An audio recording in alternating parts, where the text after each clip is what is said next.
Vamos a ver cómo la Biblia, la historia, la profecía nos van a llevar a un conocimiento extraordinario sobre quién es el anticristo. Prepara tu corazón, prepara tu Biblia, prepara una hoja y papel, pero sobre todo la disposición para aprender. ¿Podemos orar? Querido Dios, estamos aquí con tu palabra en nuestras manos. Y queremos que tu Santo Espíritu pueda colocar esa verdad en nuestro corazón. Que hoy podamos ser iluminados por ella y podamos comprender una verdad tan clara, expresada en este libro divino. Danos tu bendición en el nombre de Jesús. Amén. Muy bien, mis amigos. Hoy vamos a hablar sobre un tema tan importante. El título es Santuario, un lugar atacado. ¿Quién es el que ataca el santuario? Recuerdan que desde la primera lección aquí vimos que el santuario es el centro divino de operación entre la lucha entre el bien y el mal. Primero dijimos que el pecado comenzó en el cielo, pero dentro del santuario, y dentro del santuario tiene que ser solucionado. ¿Dónde estaba Lucifer? Allá en el cielo, en el santuario. Él era un querubín protector, dice Ezequiel capítulo 28. Ahora, por ser la morada de Dios y el centro de su gobierno, Satanás siempre atacó el santuario. Y ojo con esta expresión. A veces atacó él mismo. Y otras veces él usó agentes humanos para atacar el santuario. Satanás, cuando quiere destruir una verdad, cuando quiere destruir incluso una persona, no muestra la verdadera cara. Él usa personas, usa instrumentos. Y en el libro de Apocalipsis encontramos dos poderes aliados al poder diabólico, especialmente para poder atacar al santuario. Entonces, ¿cuál es la estrategia que él usa para poder manchar, para poder anular, para poder quitar las verdades que están en el santuario? Es simple. Él quiere probar que lo que él dice tiene la razón. Y a veces los argumentos humanos pueden ser tan sólidos, pero cuando van encima de lo que dice la Biblia, no importa qué tipo de argumento sea. Si no tiene su base en escrito está, entonces no tiene validez. En un mundo lleno de opiniones, la Biblia tiene la última palabra. Nunca se olviden de eso. En la Biblia nosotros encontramos dos misterios. ¿Qué cosa es misterio? Algo que no se puede resolver aquí. No se puede explicar, ni siquiera se puede entender completamente. Y en el libro de 1 Timoteo 3:16 encontramos el misterio de la piedad. ¿En qué consiste el misterio de la piedad? ¿Cómo es que Dios, siendo Dios, se hizo hombre? ¿Cómo es que Jesús tiene dos naturalezas? Es Dios y es hombre. ¿Cómo es que Dios se encarnó? Como dice Juan capítulo 1, ¿cómo es que el verbo se hizo carne? Ese se llama el misterio de la piedad. Pero hay otro misterio que habla la Biblia, que es el misterio de la iniquidad. Muy bien, y vamos a ver cuál es la diferencia entre el misterio de la piedad y el ministerio de la iniquidad.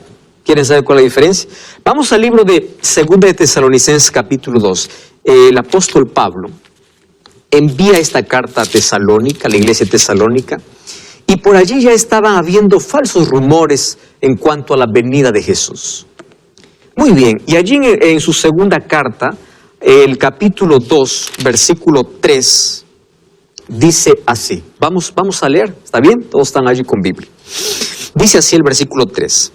Nadie os engañe de ninguna manera, pues no vendrá, hablando de la venida de Jesús, sin que antes venga, ¿qué cosa es lo que dice que va a venir antes?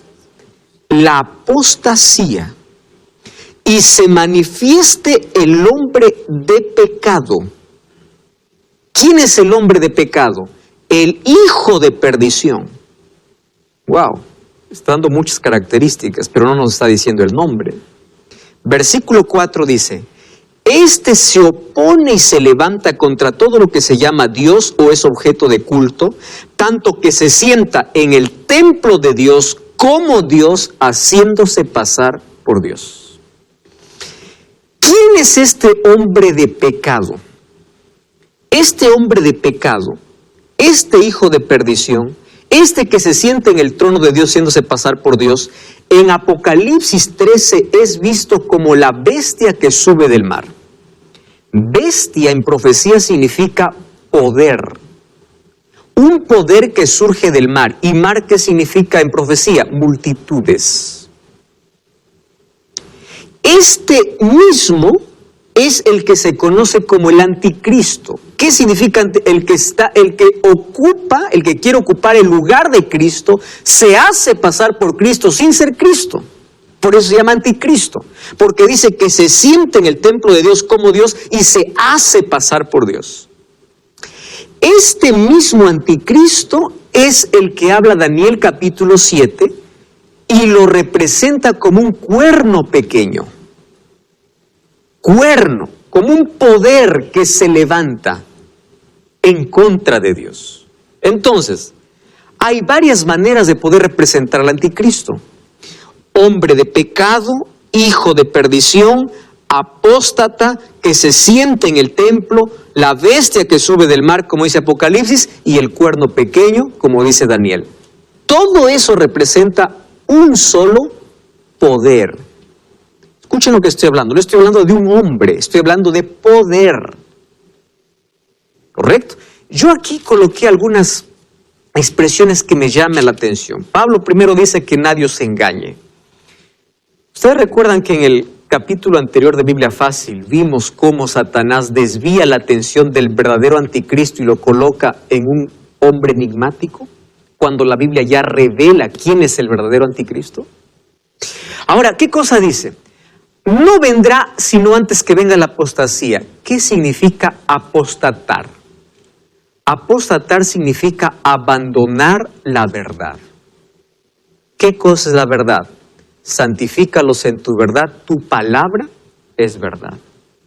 Es decir, este hombre tenía la verdad, pero abandonó la verdad y colocó algo encima de la verdad. Eso se llama tradición, encima de la verdad. Estoy dando aquí algunas características. Apostasía es aquel que tiene la verdad, pero abandona la verdad diciendo que tiene la verdad. Número 2.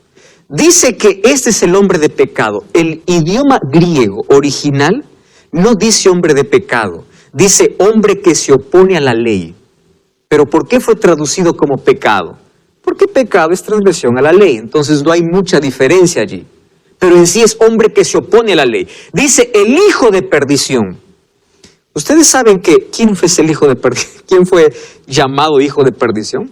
Abran su Biblia en Juan capítulo 17, versículo 12.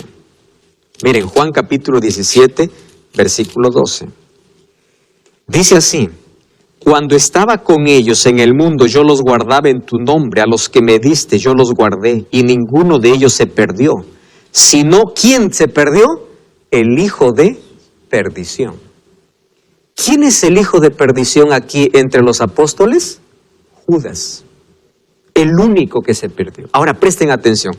¿Por qué a este hombre de pecado se le dice hijo de perdición? Porque este es alguien que también dice estar con Jesús. Judas estuvo con Jesús, parecía leal a Jesús, estaba dentro del círculo. Es decir, este es un poder religioso que dice amar a Jesús, pero que en el fondo no es leal. Miren las características que está presentando hacia el anticristo. Está dentro del mundo cristiano, es decir, este poder no aparecerá del musulmán, del budismo, del islamismo, no, aparecerá dentro del cristianismo, se levantará ese poder. Y miren esta declaración: el cual se opone y se levanta contra todo lo que se llama Dios y que es objeto de culto, tanto que se siente en el templo de Dios, haciéndose pasar por Dios. ¿Dónde se siente? En el templo de Dios. Templo de Dios, aquí en la Biblia, es considerado templo todos los creyentes. O sea, este anticristo se levanta dentro de aquellos que dicen creer en Dios, de aquellos que dicen creer en Cristo, pero él se levanta con otras intenciones. Se sienta en el templo, se sienta en lugar de Dios, se hace pasar por Dios y desvía la adoración a Dios para él. Ya nos ha dado muchas características. ¿Quién es el anticristo? Pero para poder descubrirlo mucho mejor, veamos cómo en la historia nos confirma esto. Antes aquí un resumen, es un poder arrogante que se siente en el santuario de Dios, o sea, en el interior, por eso hay la palabra naos, que representa el interior del santuario, es colocada aquí. Asume el lugar de Dios, usurpa las prerrogativas de Dios, y para eso vamos a Daniel capítulo 7. Daniel capítulo 7 habla acerca de la historia del mundo en una sola profecía. ¿Y qué cosa dice Daniel capítulo 7? Daniel capítulo 7 habla de 4 poderosos imperios que se levantarán en todo el mundo. Esos 4 imperios están representados por 4 animales. Primer animal, león. Segundo, un oso con 3 costillas. Tercero, un leopardo con 4 cabezas. Y el cuarto animal es una bestia indescriptible porque es terrible. ¿Y a qué representa estos 4 animales? 4 imperios. El primer grande imperio representado como león con alas, ¿a qué representa? Babilonia. Babilonia tenía una agilidad para conquistar, mientras Nabucodonosor estaba vivo, conquistaba todo y fue uno de los imperios más poderosos de la historia. Pero dice que sus alas fueron arrancadas. ¿Y cuándo fueron arrancadas? Recuerden que Daniel capítulo 4 habla que Nabucodonosor se enloqueció y comenzó a declinar su imperio hasta que llega el otro imperio, que son los medos y persas. Llega Ciro, desvía el río Éufrates y conquista Babilonia en el año 539, un mes de octubre. Y cuando conquista a Babilonia, ¿por qué es un oso que tiene un lado más que el otro? Porque aquí 2 se unen, se alían los medos y los persas para poder conquistar a Babilonia. ¿Y qué significan las 3 costillas? Las 3 grandes conquistas que hicieron los medos persas. ¿Cuáles fueron? Babilonia, el otro fue Egipto y el otro fue Lidia, las 3 grandes conquistas. Pero su imperio pasó, porque allí vino el otro imperio con Alejandro Magno, o Alejandro el Grande, ¿no? Alejandro con solo 33 años conquistó casi todo el mundo y murió a los 33 años. Era el imperio griego. Grecia fue un imperio muy fuerte. Cuando Alejandro murió, 4 de sus generales tomaron cuenta del imperio, o sea, se apoderaron del imperio para poder gobernarlo. Esos 4 generales están representados por 4 cabezas. ¿Quiénes eran los 4 generales? Ptolomeo, Casandro, Lisímaco y Seleuco. Lamentablemente, el imperio griego, por más influencia que tuvo, fue conquistado por el imperio romano. En la batalla de Pydna, en el año 168, Grecia cae ante el imperio romano. Y el imperio romano fue el imperio más cruel. Cuando ustedes leen en Daniel capítulo 7, dice que él pisotea, es una bestia feroz, es una bestia terrible. Muy bien, y el imperio romano comienza su hegemonía desde el año 168 y va hasta el año 476. O sea, Daniel capítulo 7 habla la historia de siglos, de años, basada en 4 grandes imperios. Después del imperio babilónico, no habrá un 5.º imperio humano. Muchas personas se han levantado para formar el 5.º imperio. No habrá, porque el 5.º imperio será el imperio de Cristo, su segunda venida. Muchos se han levantado para poder hacer una vez más un imperio, y la Biblia dice que no más habrá, pero algo sucederá. De este 4.º imperio surge un cuerno pequeño. Vamos entonces al capítulo 7, versículo 8. Miren lo que dice. Mientras yo contemplaba los cuernos, otro cuerno pequeño salió entre ellos, y delante de él presten atención a las características. Cuando se levantó el cuerno pequeño, ¿cuántos otros cuernos fueron arrancados? 3.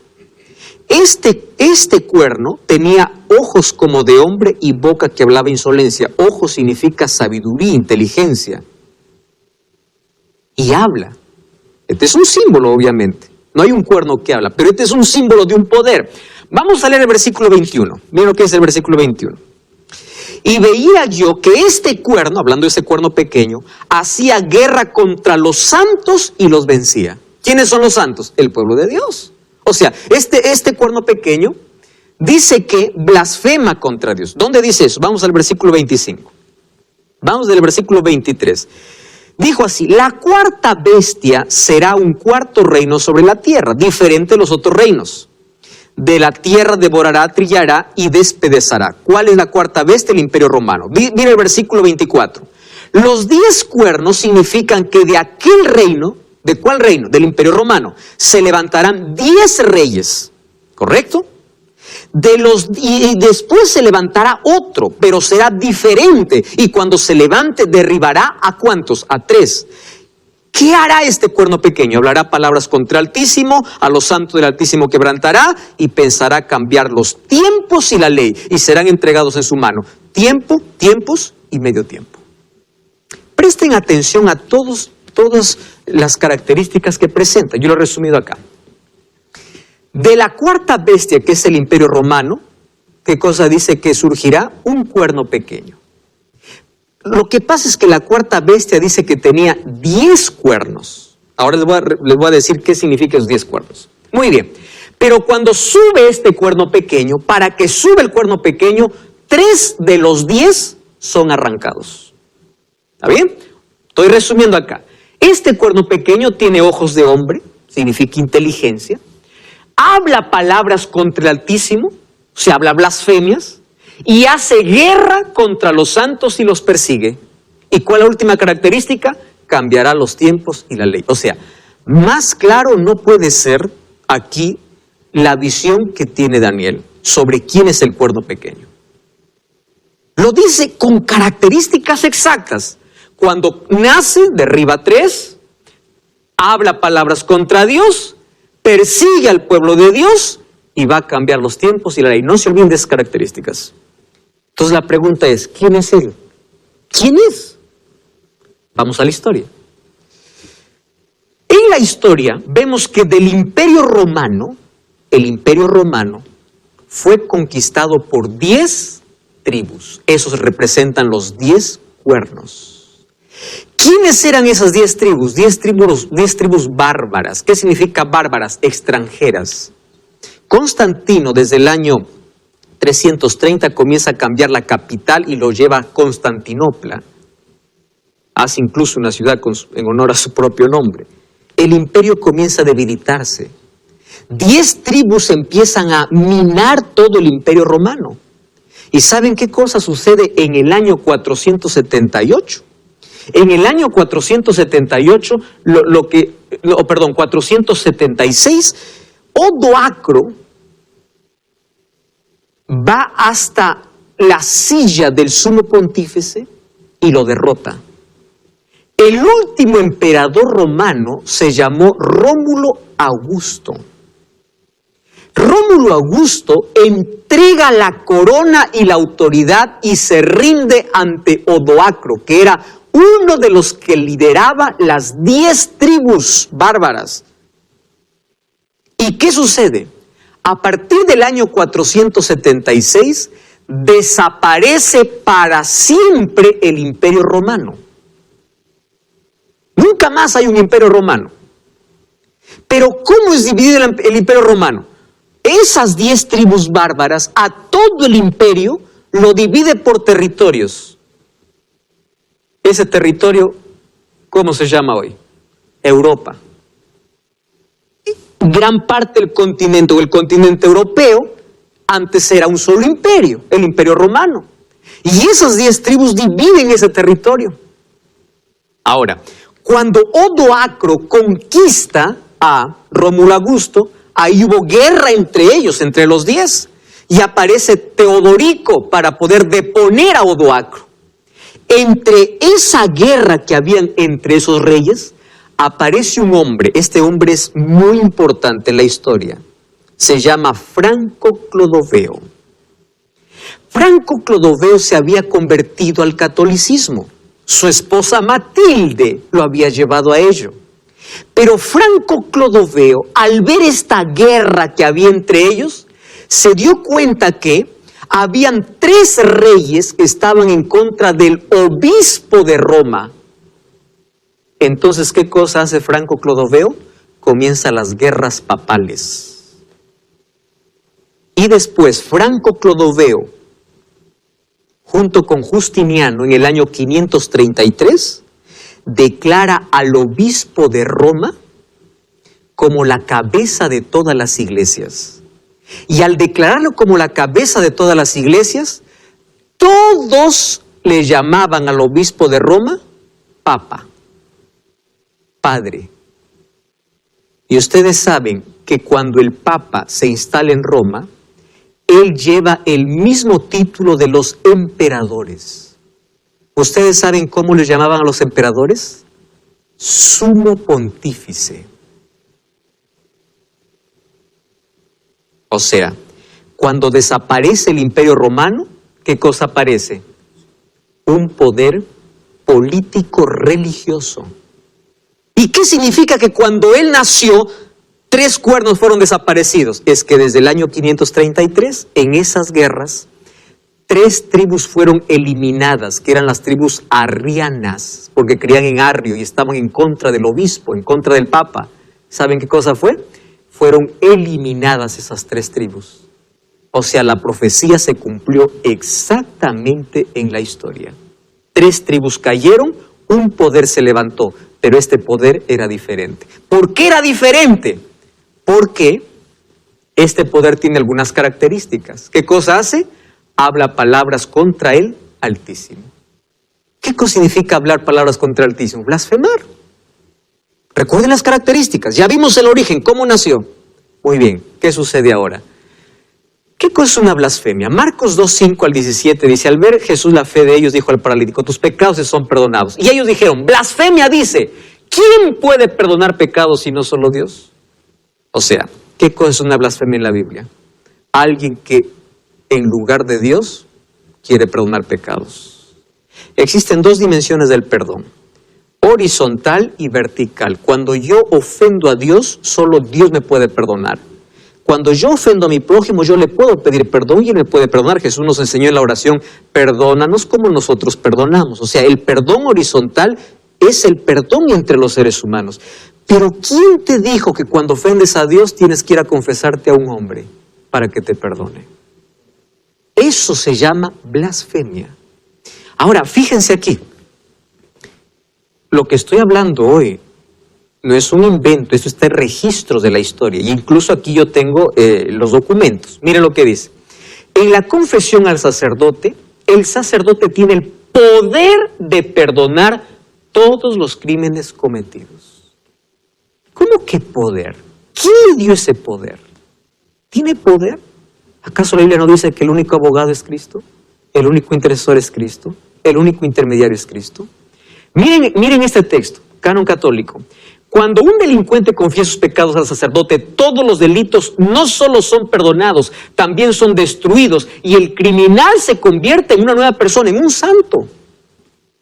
O sea, ya no es Cristo, ahora es un sacerdote. ¿Se dan cuenta cómo Satanás qué cosa quiere destruir? Las verdades del santuario. Y los ojos ya no los coloca en Cristo. ¿En dónde? En un hombre. Eso es destruir el santuario. Ahora, fíjense, ¿qué cosa más es blasfemia? Jesús dice, yo y el Padre uno somos, y la gente lo quiso apedrear, y le dijeron, blasfemia dices, porque tú siendo hombre te haces Dios, dice Juan 10:30. Solo que con Jesús se equivocaron, ¿por qué? Porque Jesús sí era Dios. ¿Qué cosa es blasfemia en la Biblia? Un hombre que se hace pasar por Dios.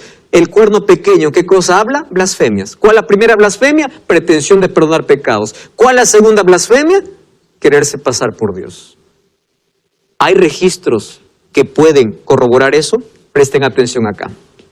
Miren lo que dice. El Papa León XIII dijo lo siguiente. Esto no es un invento de ninguna iglesia, ¿eh? Esto es lo que el Papa dijo. Los papas tenemos sobre la tierra el lugar de Dios. El Papa León XIII. Miren lo que dice este texto. En el Diccionario Eclesiástico Católico, en el artículo del Papa, el Papa es de tan grande dignidad y exaltación que no es un mero hombre, sino es como Dios y sustituto de Dios. ¿Están entendiendo esto? El Papa es de tan grande autoridad y poder que puede modificar, explicar, interpretar. O sea, si el Papa dice que la Biblia está mal, está mal. Porque según este artículo dice que él tiene poder, cualquiera que sea, es Dios. ¿Cómo que Dios?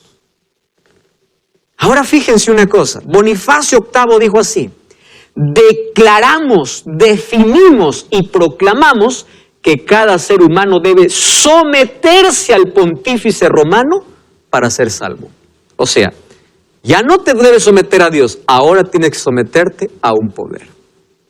Todas las características que habla el apóstol Pablo, el apóstol Juan y el profeta Daniel se cumple en un poder que se levanta y se levanta para estar en contra de Dios, aún diciendo que está a favor de Dios. No cambies el canal, ya estamos de regreso. Este es el más.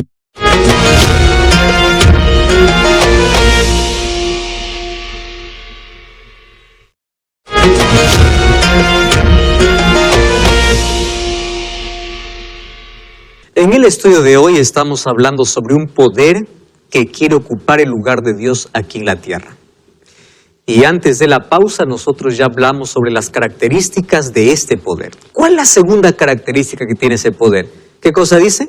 Persigue a los santos. ¿Quiénes son los santos? El pueblo de Dios. ¿Acaso Apocalipsis 14:12 no dice aquí está la paciencia de los santos?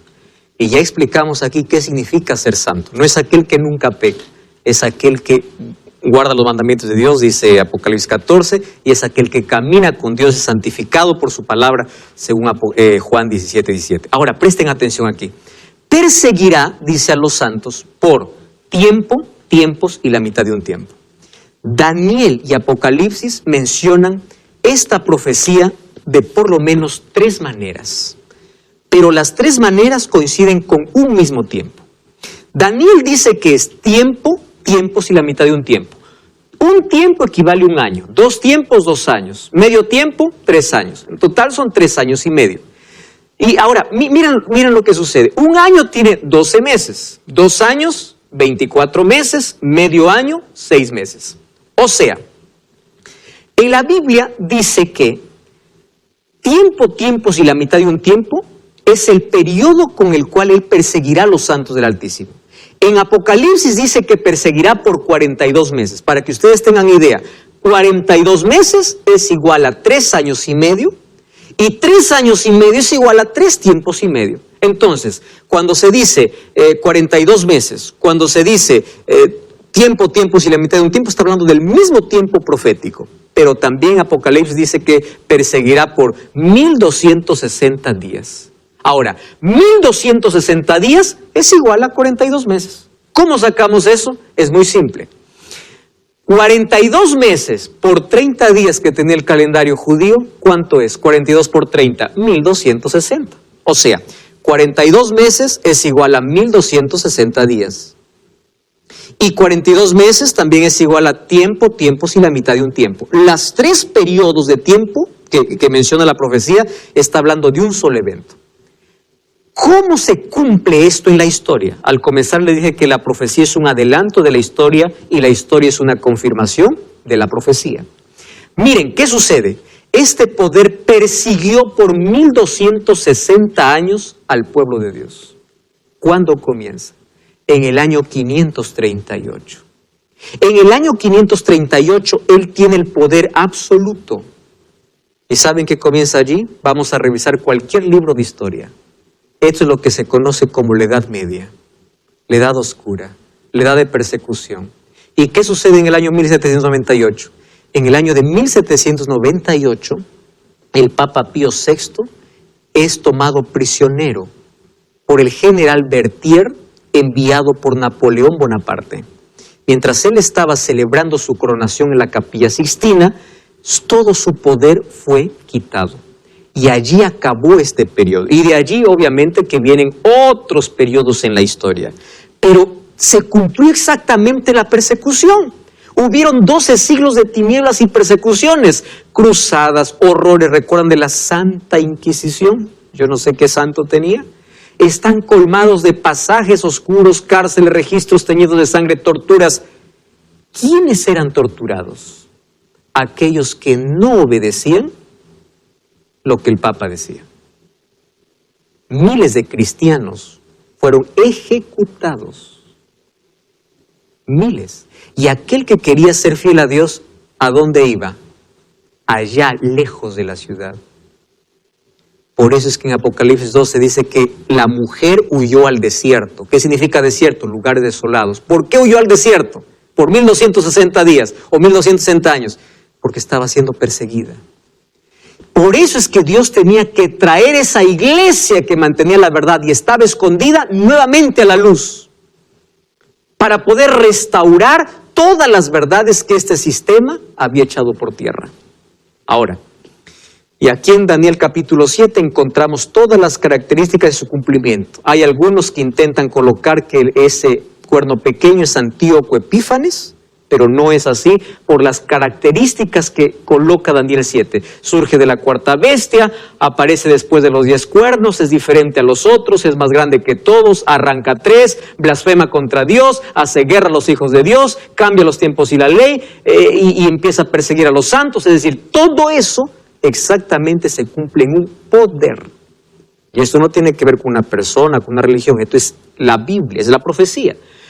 Dios mostró a Daniel desde un comienzo que el cuarto reino tendría 2 fases, o sea, el imperio romano. Una que es pagana o imperial y otra cristiana. Una de Césares y el otro de papas. Cuando el César salió del trono, ¿quién ocupó el trono de Roma? El Papa. Con el mismo título, sumo pontífice. Y eso fue un reino perseguidor de cristianos. Intentó eliminar todo tipo de herejía. ¿Y qué cosa era herejía? Estar en contra de lo que ellos decían. Por eso se levantan reformadores, recuerdan, con Martín Lutero en 1517, para denunciar todas las mentiras que durante esos 12 siglos habían nacido. El proceso de paganización del cristianismo no solo echó por tierra la verdad del santuario, sino que también reemplazó doctrinas básicas conectadas con el santuario.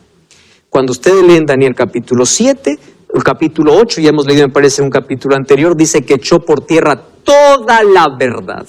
Sí, José. Pastor, ahorita actualmente hay un programa de los Simpsons, no sé si vio, que creen las personas que es un programa que cumple, digamos, profecías, así, porque cuando una vez vino el Papa a Bolivia, y en el programa de los Simpsons parecía que iba a venir y justo en la fecha cayó. Y cuando igual de nuevo los Simpsons programó que en el Mundial del Brasil iba a perder, pasó lo mismo. Y la gente a veces cree entre los dos y mayormente cuando llegó el Papa lo empezaron a adorar y ver de diferente manera. Bueno, José, ¿qué te puedo decir? Satanás es tan astuto para intentar confundir a la gente y poder quitar los ojos de la Biblia, de una profecía, con estrategias que él mismo puede programar. Y como está dentro de su propio poder, él puede programar y hacer cosas. Dice el apóstol Pablo que no nos sorprendamos, que hasta es capaz de hacer descender fuego del cielo. Así es que no nos sorprendamos con las cosas que pueda aparecer dentro de este reino, porque sabemos quién es el que lo gobierna. Muy bien. ¿Qué cosas aparecieron en esos 12 siglos? Invocaciones a los santos. ¿Está en la Biblia? No. ¿Quién lo creó? El Papa Bonifacio IV. La Biblia fue encadenada. Fiesta a la exaltación en la cruz. Fue dado por Honorio, un obispo de Roma. Canonización de los santos, que ahora, fulano de tal, hay que reverenciar. Fue creado en 884. Veneración a las imágenes, cuando la Biblia dice no te postrarás. Algunos dicen, pero estos son imágenes. Yo me estoy postrando ante una imagen. El problema no es tener la imagen, el problema es rendir adoración a la imagen. Yo puedo tener aquí una imagen para representar, esto es una imagen que es el santuario, pero yo no estoy arrodillándome delante del santuario. Ahí está la diferencia. ¿Qué cosa dice? Confesión auricular a un hombre, eso es lo que ya vimos. La venta de indulgencia, ustedes saben que el perdón se vendía. Por eso es que Martín Lutero allí quiere acabar con esa mentira. Y dice, somos justificados por la fe. Se prohíbe la Biblia en 1229. se engrandeció, dice Daniel 8, 11 y 12, contra el príncipe de los ejércitos, por él fue quitado el continuo sacrificio. ¿Qué significa continuo sacrificio? El sacrificio de Cristo. Miren cómo se cumple esto. Y el lugar de su santuario fue echado por tierra. A causa de la prevaricación fue entregado el ejército junto con el continuo sacrificio y echó por tierra la verdad, hizo cuanto quiso y prosperó. Algunos dicen que la mayoría tiene la razón, no siempre. Este poder hizo cuanto quiso y prosperó. Y miren, yo les dije que en 1798 se quitó su poder, pero en 1929 aparece Mussolini, eso revisen ustedes en la historia, y le da al Papa 44 hectáreas, que hoy es el Vaticano. Y según Apocalipsis 13, dice que aunque recibe una herida mortal, luego toda la tierra se maravillará delante de él. Y eso hoy se cumple. ¿Quién se acuerda de esta herida mortal? Nadie. Eso pasó en la historia. Y cada vez fue ganando más espacio y más espacio. Y a mí me sorprende. De tiempo en tiempo aparecen con ciertas cosas realmente, wow, uno dice, ¿de dónde sacó esto? Ustedes saben que el Papa Juan Pablo II dio mucha base a la evolución. Y él dijo que la evolución es posible. El Papa Francisco también dio respaldo a una evolución teísta. ¿De dónde salió eso? Ah, claro, pero ¿qué cosa decía el documento? Que como Él es Dios, tiene poder para cambiar. Eso es una blasfemia. Ahora, fíjense aquí. ¿Qué verdades cambió? Miren lo que dice el Catecismo, página 380. El Concilio de Trento definió: por la consagración del pan y del vino se opera el cambio de toda sustancia del pan y la sustancia del cuerpo de Cristo nuestro Señor, y de la sustancia del vino en sustancia de su sangre. Es decir, en cada misa ellos creen que Cristo se vuelve a crucificar nuevamente. Eso se llama transubstanciación. Es decir, el sacrificio único y completo de Cristo pasó a ser blasfemamente repetido cada domingo a través de la misa. Una cosa es participar de la cena del Señor donde uno cree que es un símbolo, pero otra cosa es que ellos digan que esa sustancia es el cuerpo y ese jugo es la sangre. Esa es la doctrina de la transubstanciación. ¿Qué cosa es esto? Echar por tierra el único sacrificio. Miren lo que dice Hebreos 9:28. Cristo fue ofrecido una sola vez, no todos los días, para llevar los pecados de muchos. ¿Qué cosa dice? Miren este libro, La Misa en la Historia, en la página 115. La misa es un sacrificio ofrecido por los vivos y por los muertos. ¿Qué cosa entendimos aquí en el santuario? Que las decisiones de salvación, ¿cuándo son? Solo en vida. Miren esto. La intercesión única y exclusiva de Cristo en el santuario celestial fue sustituida por la mediación de la Virgen María y de los santos muertos. ¿Cuántos textos hemos leído aquí? Único camino, único abogado. No dice abogados, no dice caminos, no dice intercesores. Uno solo, dice 1 Timoteo 2:5. ¿Quién es? Jesucristo. Miren lo que dice el Catecismo, página 273. La Inmaculada Virgen, preservada inmune de toda mancha de la culpa original, terminado el curso de la vida terrenal, fue llevada en cuerpo y alma a la gloria celeste, para que más plenamente estuviera conforme a su Hijo, Señor de señores y vencedor del pecado. Fue exaltada por el Señor como reina del universo. ¿Dónde está eso en la Biblia? Otra cosa dice, la asunción de la Virgen María es una participación singular de la resurrección de su Hijo y una anticipación de la resurrección de los cristianos. Cuando dice que Cristo fue la primicia, no dice que fue María. ¿Recuerdan la fiesta de las primicias por qué Cristo fue llamado primicia? ¿Qué dice 1 Timoteo 2:5? Hay un solo Dios y hay un solo mediador entre Dios y los hombres, Jesucristo, hombre. Ahora, ¿cómo echó por tierra la verdad? ¿Qué cosa está haciendo hoy Jesús en el cielo? Intercediendo por el ser humano. Pero colocó un sistema falso. Miren, Cristo ya no es intercesor, ahora son los santos y María. Cristo no murió una vez, no, ahora puede morir cada domingo en la misa. Ahora, otra cosa, tú ya no puedes confesarte a Dios, ándate a un sacerdote para que por medio de él te acerques a Dios. Wow, esto es terrible. ¿Y cuál otra característica? Miren, los mandamientos, vamos aquí, del Decálogo fueron modificados. Ustedes vean, yo no traje hoy, pero muestro siempre el catecismo. Ustedes vean allí cómo la ley de Dios fue modificada. Y fueron modificados para dar lugar a la veneración de las imágenes y la observancia del domingo. 2 mandamientos fueron eliminados. Y presten atención aquí. Esos 2 mandamientos hablan de adoración. ¿Cuál es la lucha entre Dios y Satanás? Adoración. Por eso es que este no es un poder que viene de Dios. Se siente en el trono de Dios, se hace pasar por Dios, pero ¿qué dice Pablo? Está en contra de Dios. Ahora, fíjense lo que dice aquí el Catecismo 560.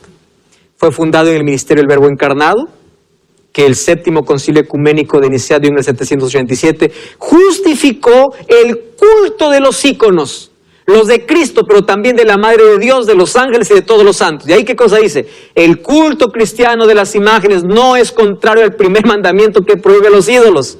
¿Cómo que no? Reverencia, adoración, súplica.